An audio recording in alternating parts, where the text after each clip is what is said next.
We have problems in the air, we got problems on the road, but Mother Nature is not to blame in this one. No, not at least locally. Other parts of the country do have some delays. There's severe weather in the south, there's winter weather in the Midwest and the Northeast. We just get to enjoy fog. Oh, Yeah, that lovely. Thule fog. Yeah, the Thule fog coming in from the Central Valley. That's going to be the big story for the next couple of days. Let's take a look at the big picture satellite replay over the past several hours, and you can see that fog just standing out through the Central Valley, and some of that does leak into the Bay Area. Had a really tough time shaking it in the North Bay, but finally the sunshine did break through, but you only hit the low 50s for highs in Santa Rosa this afternoon. Tonight, the fog is going to be pushing in on us from two different directions. A little bit of marine layer fog and that Central Valley Thule fog combining forces for a gray start to Wednesday morning. The same weather pattern that is trapping that Thule fog in the Central Valley is also trapping smoke from wood-burning stoves and fireplaces near ground level. Air quality today was in the moderate category across the entire Bay Area. And in previous years, we wouldn't get a spare the air alert unless air quality got into the orange category, unhealthy for sensitive groups. The Air District has changed their threshold for that. So now if we're just halfway through the moderate category, they're going to trigger those spare the air alerts, which means we're going to get a lot of those as we head through the upcoming winter. We have them in effect for tomorrow and again on Thursday.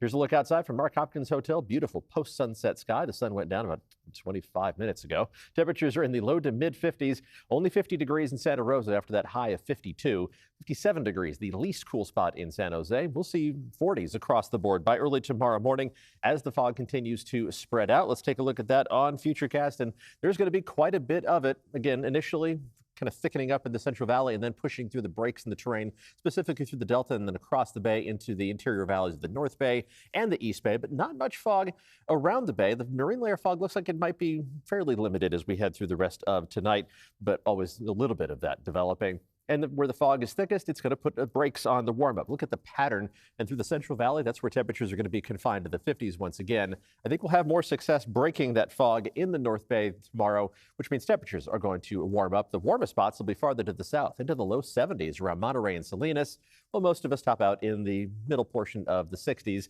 66 degrees in San Jose, only low 60s for Livermore and Concord, and only upper 50s around Fairfield, Antioch, and Brentwood, where the fog is going to be most stubborn. Low 60s in San Francisco, and then temperatures warming up. We're going for it in Santa Rosa, saying 67. But again, if the fog is stubborn, we could miss that forecast by a good 10 to 12 degrees. Just letting you know in advance.